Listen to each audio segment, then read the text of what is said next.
Welcome to Urdu TV official. हमें उम्मीद है कि आपको हमारी वीडियोस पसंद आ रही होंगी। आज हम आपको एक ऐसी फौज के बारे में बताएंगे जो ना गोश्त से बनी है, ना खून से, बल्कि मिट्टी से, और ये ज़मीन के नीचे 2000 साल तक छपी रही। तो सबसे पहले हमारे चैनल को सब्सक्राइब ज़रूर करें ताकि आपको हमारी हर नई वीडियो वक्त पर मिले।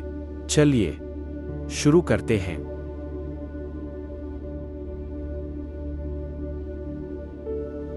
साल 1974 चीन के शहर शीआन के करीब कुछ किसान कुनवा खोद रहे थे।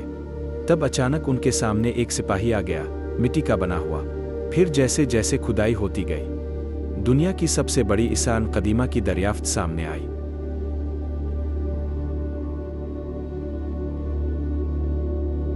आठ 8,000 से जायद जिंदगी के साइज के सिपाही, घोड़े और रथ। ये फौज बनाई गई थी चीन के पहले शहंशाह छिन शी हुआंग के लिए, एक ऐसा हुक्मरान जो मौत से डरता था और अमर बनना चाहता था। इसने चाहा कि मरने के बाद भी इसे तहफ़्फ़ुज़ हासिल रहे। आज भी इसका असल मकबरा बंद है, कोई अंदर दाखिल नहीं हुआ। क्यों?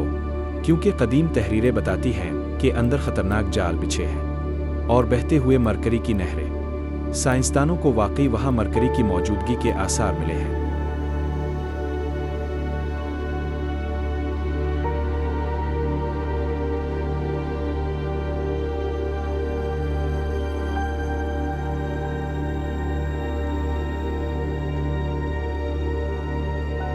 इस फौज का हर सिपाही मुनफरिद है, कोई भी दूसरे जैसा नहीं। एक खामोश फौज जो किसी जंग के लिए नहीं बल्कि बादशाह की आखिरत की हिफाजत के लिए बनाई गई थी। ये है चीन की टेराकोटा आर्मी।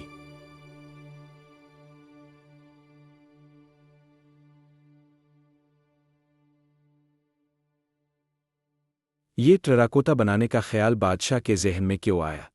इसका सादा, जामे और मुअस्सिर जवाब अलिफ है। चीन के पहले बादशाह छिन शी हुआंग को यकीन था कि मौत के बाद भी जिंदगी है, जहां इसे अपनी हिफाजत के लिए फौज की जरूरत होगी। वो चाहता था कि मरने के बाद भी इसे एक ऐसी ताकतवर फौज मुयस्सर हो जो दुश्मनों से इसकी हिफाजत करे। असल इंसानों की कुर्बानी से बचने के लिए इसने मिट्टी के मुजस्समों से एक पूरी फौज तैयार करवाई। इसका ये ख्याल इसके अकीदे, इक़्तिदार के गुरूर और मौत के बाद भी ताकतवर रहने की ख्वाहिश से पैदा हुआ।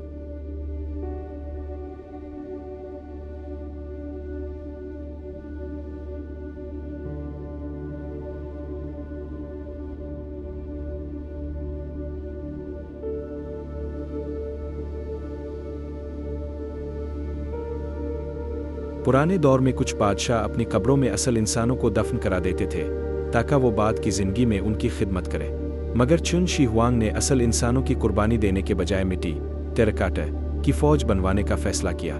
ये फौज जिंदा इंसानों की तरह नजर आती है, हर एक चेहरा, लिबास और हथियार मुख्तलिफ है। ये फौज सिर्फ तहफ़्फ़ुज़ के लिए नहीं थी बल्कि बादशाह की ताकत, दौलत और शान को जाहिर करने के लिए भी बनाई गई थी। ये गोया एक पैगाम था, मैं सिर्फ इस दुनिया का हुक्मरान नहीं बल्कि अगली दुनिया में भी मेरी हुकूमत चलेगी।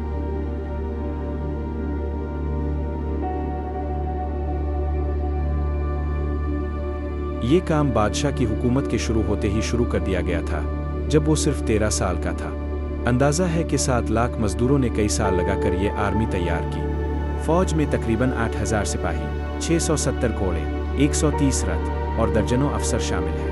हर मुजस्समा हाथ से बनाया गया और हर चेहरा मुनफरिद है।